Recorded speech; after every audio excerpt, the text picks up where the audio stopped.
आज हम बनाने जा रहे हैं बहुत ही हेल्दी, सर्दियों के हिसाब से दादी और नानी अम्मा का नुस्खा।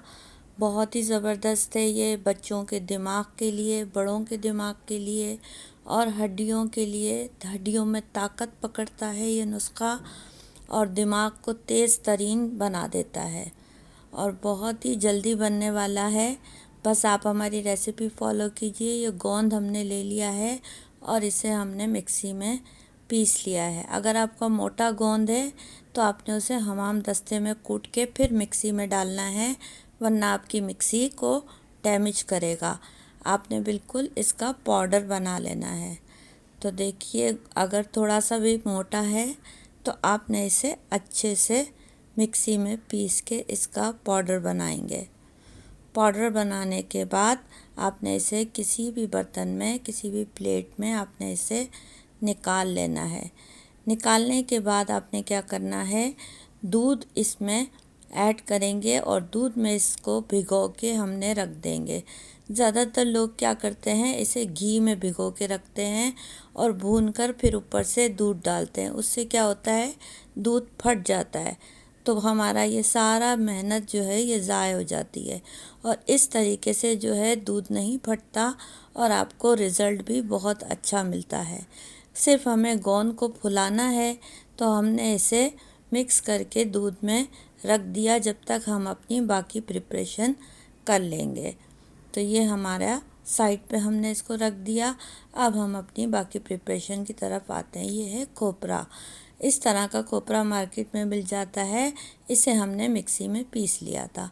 अब हमने मिक्सी में बादाम, काजू, अखरोट और 4 मगज़ लेके इसे हमें दरदरा पीसना है। बहुत ज़्यादा बारीक पाउडर नहीं बनाएंगे, बस थोड़ा सा मोटा मोटा दरदरा सा पाउडर बनाना है। अगर पूरे साबुत चंक्स रह गए हैं तो आपने मिक्सी को 1-2 दफ़ा और ग्राइंड कर लेना है और इस तमाम पाउडर को भी आपने किसी भी प्लेट में निकाल लेना है। अब हमने फ्राई पैन में जो खोपरा हमने पीस के रखा था उसे हम ड्राई रोस्ट करेंगे।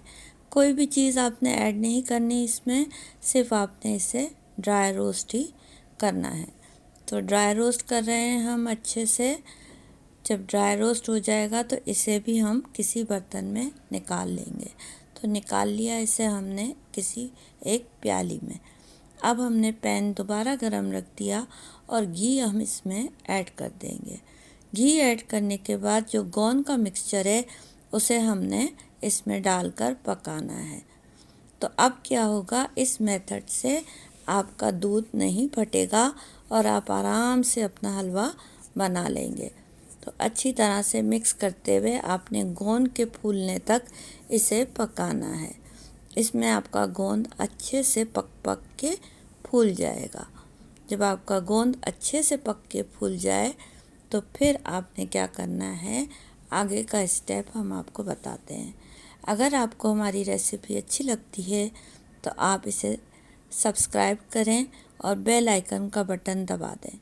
तो इससे क्या होगा, हर आने वाली नई वीडियो का नोटिफिकेशन आप तक पहुंचता रहेगा।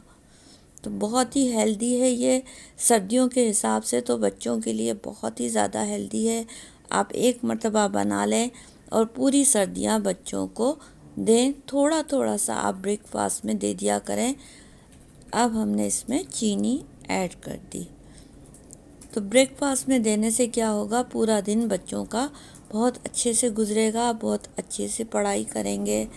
और अगर आप हाउसवाइफ हैं तो आपसे काम भी पूरा दिन बहुत अच्छे से होगा, थकन का एहसास नहीं होगा। अब ये ड्राई फ्रूट का मिक्सचर जो हमने पीस के रखा था वो हम इसमें ऐड कर देंगे और इसे हम मिक्स करेंगे अच्छी तरह से मिक्स करेंगे और साथ ही साथ हम इसकी भुनाई भी करते जाएंगे। तो ये हमारा मिक्स हो रहा है अच्छे से और इसकी भुनाई भी हम करते जा रहे हैं। दोनों काम हमारे एक साथ हो रहे हैं। तो अब हमने क्या करना है, ये जो हमने कोकोनट पीस के और भून के रखा था ना ड्राई रोस्ट करके, वो भी हम इसमें ऐड कर देंगे। वो भी हमने इसमें ऐड कर दिया। अब इसको भी अच्छी तरह से हमें भूनना है। एक बात का ख़याल रखिएगा कि आपकी फ्लेम जो है वो लो होनी चाहिए, ना मीडियम हाई ना मीडियम लो होनी चाहिए। हमने इसमें इलायची पाउडर डाल दिया और चम्मच आपने नहीं रोकना है, चम्मच चलाते ही रहना है। अब हम इसमें डाल देंगे कुछ और चीज़ें। तो ये हमने सूंठ यानी अदरक का पाउडर ऐड कर दिया। इससे क्या होगा, आपको इसमें अगर कोई चीज़ बादीपन है तो बादीपन भी इससे दूर हो जाएगा। अब खसखस के हमने सीड्स इसमें ऐड कर दिए। खसखस हमने अच्छी तरह से धो के सुखा के रख लेते हैं बॉटल भर के, क्योंकि खसखस में बहुत मिट्टी होती है। इस वक्त हमने इसमें जायफल का पाउडर भी ऐड कर दिया। अब हम तमाम चीज़ों को अच्छे से मिक्स करके इस मिक्सचर को जब ऑयल अलग होने लगेगा तो हम निकाल लेंगे। तो देख रहे हैं ये ऑयल अलग होना शुरू हो गया। अब हम इसे किसी भी प्लेट में निकाल लेंगे और आप इसे फ्रिज में रखिएगा, क्योंकि इसमें दूध है तो इसके ख़राब होने के चांसेस हैं। फ्रिज में ये 1 महीने तक भी ख़राब नहीं होगा। थोड़ा सा निकालिए, गरम कीजिए और बच्चों को दीजिए।